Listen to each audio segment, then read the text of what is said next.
conversation between them and circle the best answer from A, B, or C for questions 1 to 4. You now have some time to read questions 1 to 4.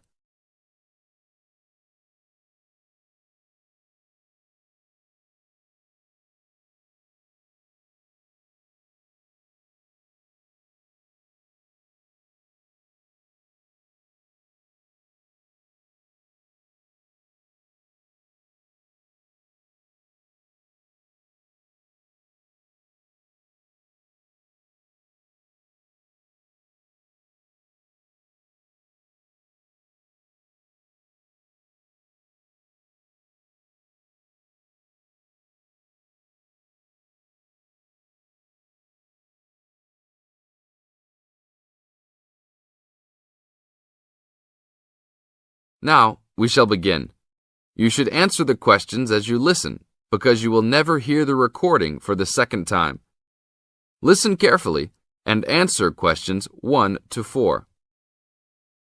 Excuse me, I'm conducting a campus survey. Would you have time to answer a few questions? What's it all about? We're doing some market research for a new campus radio station starting in the next few months. That's okay. Sounds good. Great. I'll just work through this form with you. And if we could start with some personal background information? Sure. Right. If I could have your age, please. 26. Okay, good. And are you a student, teacher, or in another job?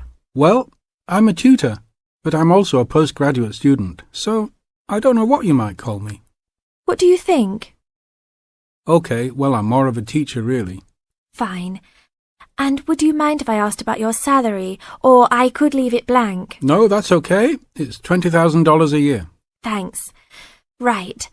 Now about your current listening habits. What would you say is your main reason for listening to radio? Well, I'm usually busy during the day at work, so I usually only listen to the radio at night. It helps me relax and unwind, even if I'm studying.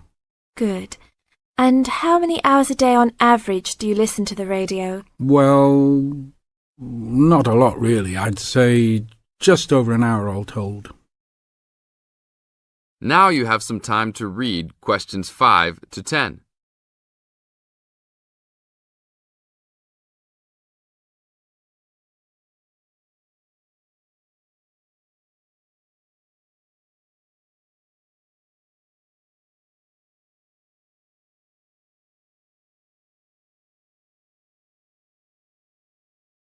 Now listen to the second part of the interview and answer questions 5 to 10. So, what are the 2 main times of the day that you listen to the radio? Well, for a little while around breakfast time, and then it tends to be later, after dinner, when I've finished any serious work I need to do. And what sort of radio programs do you like? I like the news, but I also like classical music. It helps me to relax. Fine. And turning to the new campus station, which type of programs would you prefer? I think the existing radio stations cater for my need for news. So I'd like to see programs about local information, providing a service to the campus community. And in the same vein, perhaps more for academic viewers, some lectures or relevant programs. Oh, I see. And if you had to give the new director some specific advice when they set up the station, what would you tell them? I think I'd advise them to be careful about the quality of the broadcasts. The sound system. There are a lot of radio stations and people can change their loyalty quickly if it doesn't meet their needs. I think they should do more of these kinds of interview too, talking with existing and potential customers. Oh, I'm pleased you think it's useful. Certainly, yeah. Good. Now, this station will not be fully funded by the university. So how often do you think it is tolerable to have adverts? I think, out of that list, I'd say every quarter of an hour. Of course, that's providing they don't last for 10 minutes each time. Oh, quite. And are you interested in attending any of the special promotions for the new station? Yes, I'd be happy to, as long as they're held on the campus or nearby. OK, I'll note that down.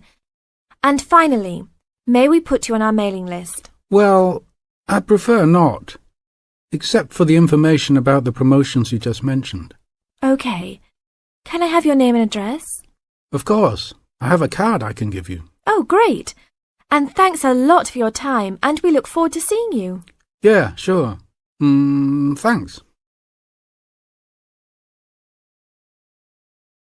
That is the end of part 1. You now have half a minute to check your answers.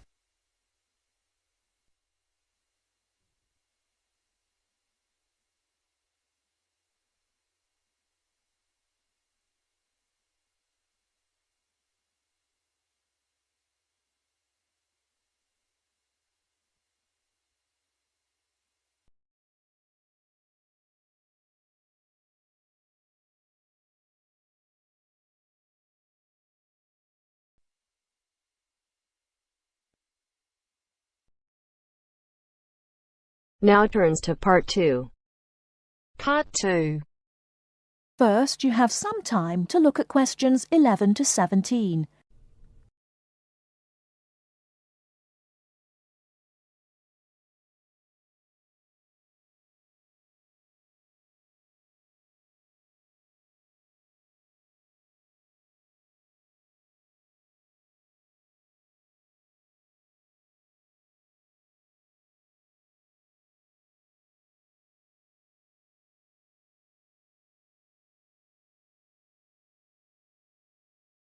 Now, listen carefully and answer questions 11 to 17.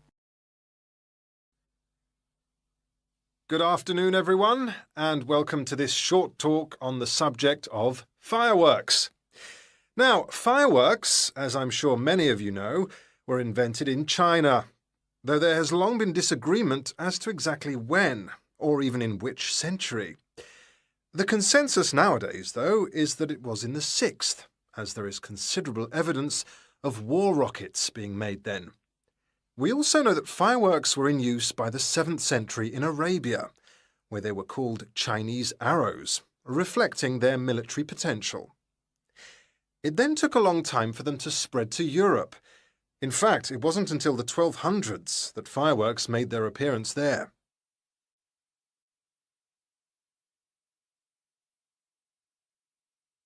The basic ingredients of fireworks have changed little to this day.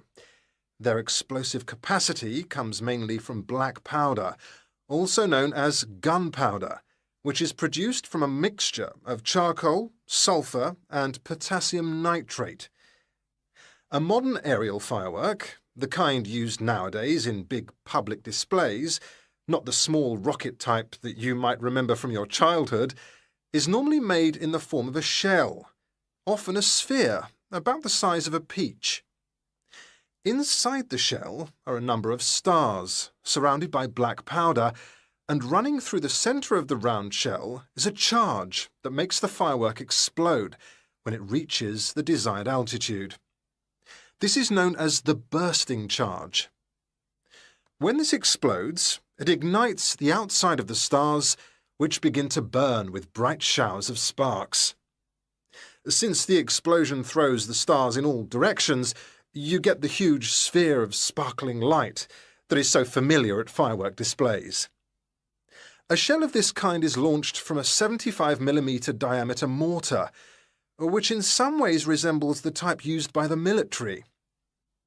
The mortar is a steel, or increasingly for safety reasons, shatterproof plastic pipe. This is likely to be 500mm long and sealed at one end.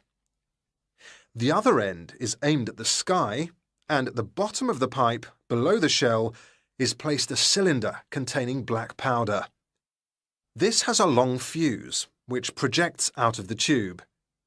When this is lit, it quickly burns down to the lifting charge, which explodes to launch the shell. In so doing, it also lights the shell's fuse. The shell's fuse burns while the shell rises to its correct altitude and then ignites the bursting charge so it explodes. Before you hear the rest of the talk, you have some time to look at questions 18 to 20.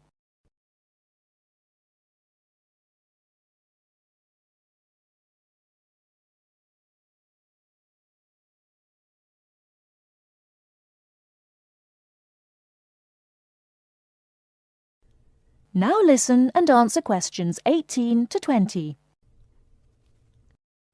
More complicated shells are divided into sections and burst in 2 or 3 phases.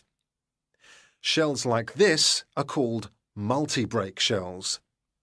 They may contain stars of different colours and compositions to create softer or brighter light, more or less sparks, etc. Some shells contain explosives designed to crackle in the sky, or whistles that explode outward with the stars. The sections of a multi-break shell are ignited by different fuses, and the bursting of one section ignites the next. The shells must be assembled in such a way that each section explodes in sequence to produce a distinct, separate effect. The pattern that an aerial shell paints in the sky depends on the arrangement of stars inside the shell. For example, if the stars are equally spaced in a circle, with black powder inside the circle, you will see an aerial display of smaller star explosions equally spaced in a circle. To create a specific figure in the sky, for instance a heart shape, you create an outline of the figure in stars inside the shell. Then you place explosive charges inside those stars to blow them outward into the shape of a large heart. Each charge has to be ignited at exactly the right time, or the whole thing is spoiled.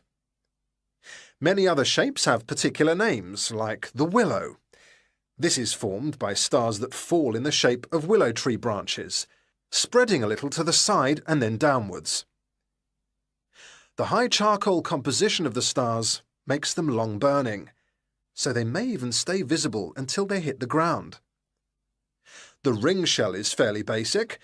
It is produced by stars exploding outwards to produce a symmetrical ring of coloured lights. More complex is the pattern created by the palm, which contains large comets or charges in the shape of a solid cylinder. These travel outwards, explode and then curve downwards, like the limbs of a palm tree. The serpentine, the last one for now, is different again. When this one bursts, it sends small tubes of incendiaries scattering outwards in random paths, which may culminate in exploding stars. It can be quite spectacular. That is the end of part 2. You now have half a minute to check your answers.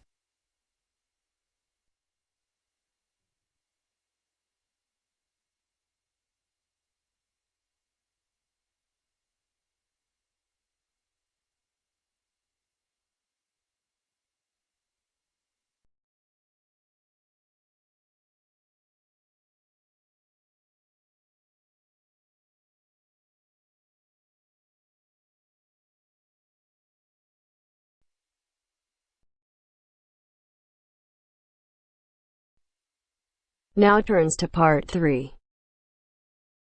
Part 3. I have with me today Matthew East, a registered osteopath and a supporter of alternative techniques in healthcare. Matthew, can you tell us more about osteopathy? First, you have some time to look at questions 21 to 26.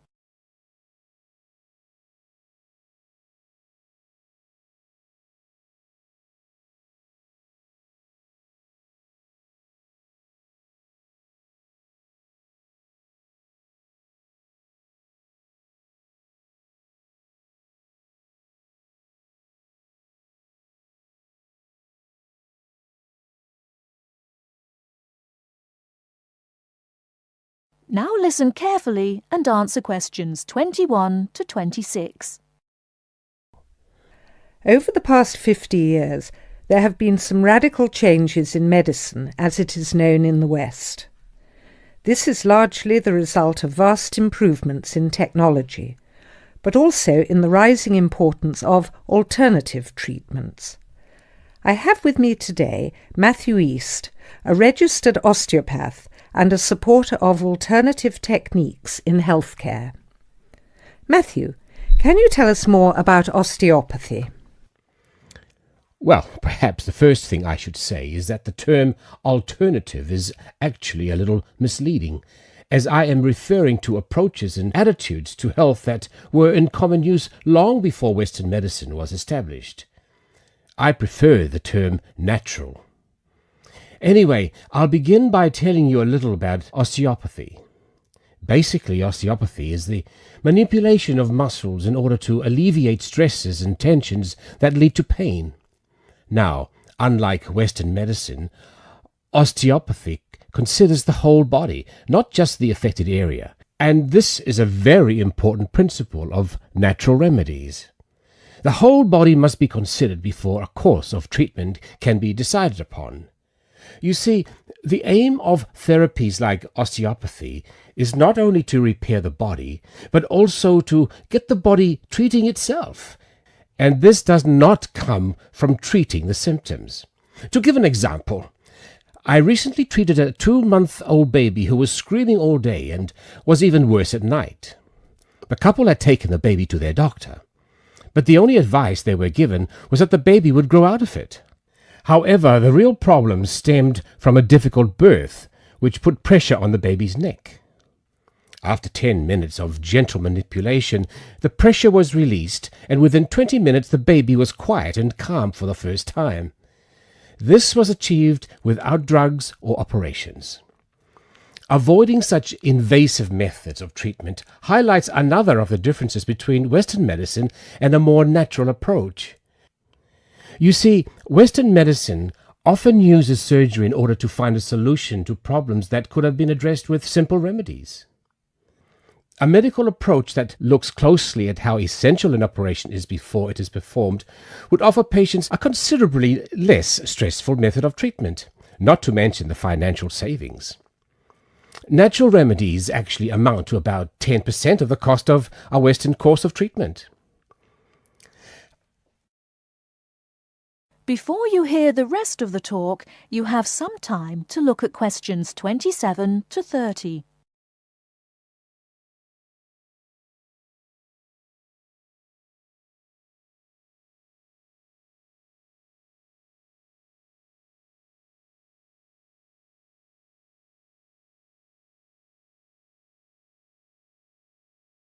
Now listen and answer questions 27 to 30. I'd like to mention the subject of surgery again a little later, but I would like to say at this point that there are those that claim that the benefits of osteopathy and herbal therapies are largely psychological, that they have not undergone the clinical trials that pharmaceuticals have. To answer that, you only need to look at the example I gave earlier of the baby that stopped crying less than an hour after treatment, but was obviously far too young to react because of purely psychological factors. Another example can be seen in the successful use of acupuncture in the treatment of animals. In response to criticism regarding clinical trials, it is worth noting that the power of pharmaceutical companies is such that, although some drugs fail the standards required of them, they are sometimes still prescribed by doctors. Moving on to another point, it should be stressed that natural remedies, in addition to having no side effects, can also be applied to any patient. Now, I'm not suggesting that the same treatments are used indiscriminately. Although natural remedies can be used with any age group, the treatment selected is very specific to the person. By this I mean that not only the general health of the patient needs to be considered, but also their habits, diet, and lifestyle in order to build a complete picture. However, I am not suggesting that we should reject Western medicine entirely. In fact, there have been occasions when I have referred patients to their doctor, as I felt that in those cases it was the most suitable course of action. There are many situations in which it is by far the best option. Take emergency surgery, for example. Obviously, more natural remedies do not provide the speed required in such cases. The best solution would therefore be an open-minded combination of the two forms. Well, thank you very much, Matthew. That was a very interesting insight into natural treatments. Next week we'll be inviting Dr. Moore. That's Moore, E, onto the programme to argue his case as a doctor. Until next week, then, goodbye. That is the end of part 3. You now have half a minute to check your answers.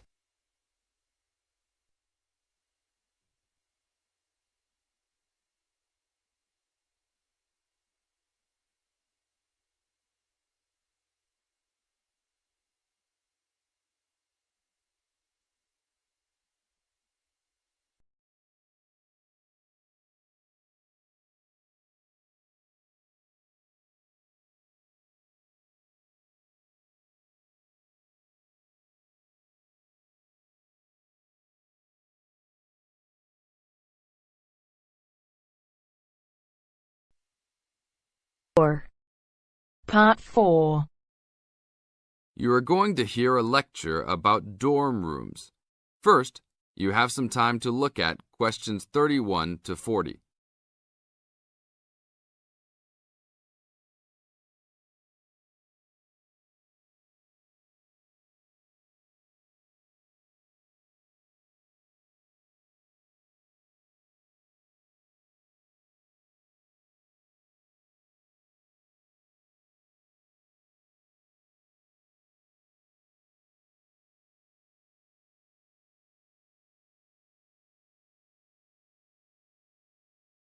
Now listen to the tape and answer questions 31 to 40.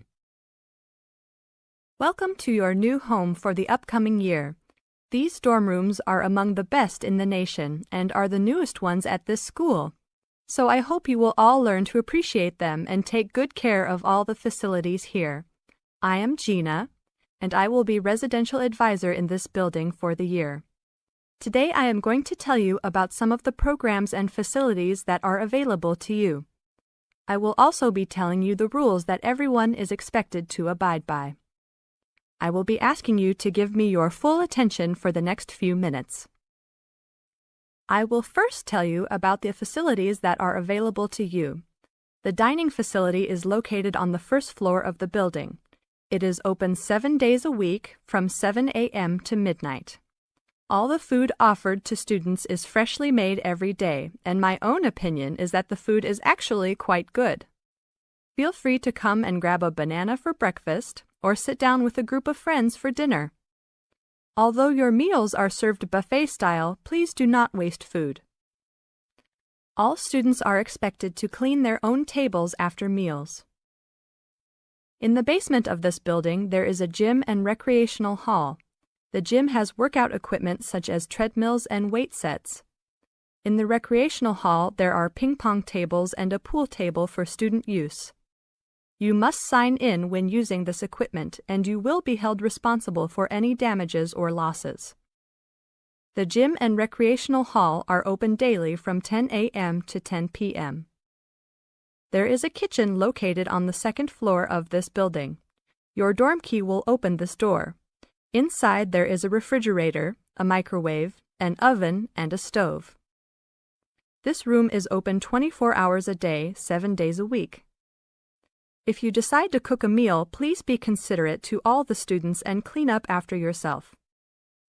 You can use some food in here, but please do not make a mess. Some students do end up having their food eaten from the fridge, so be careful. Don't leave anything that looks like it tastes really good. Do not leave pots and pans lying around in the kitchen. Please store these in your room. There are many programs being sponsored by our building this year. One of the most popular is our Saturday morning outings. In the past years, these trips have included going fishing, hiking, cycling, ice skating, and even going to the beach. There will be a listing of scheduled events coming out soon. The university sponsors these trips, so transportation will be provided. However, there are usually some costs associated, though they are usually minimal. Our building also has a volleyball team. All students who live in this building are welcome to join. Last year we won first place in the dorm league. Please sign up at the front desk if you are interested as soon as possible, as there are only 20 spaces available based on a first-come, first-served rule. The last things I want to talk about are the rules of our building. I know rules can be boring, but they are necessary to ensure the welfare of everyone living here. First, noise levels must be kept to a minimum after 11 p.m. Many students have early classes, so for those of you that have the luxury of sleeping until 10, please don't stay up late making lots of noise. Secondly, all visitors must sign in at the front door. Even if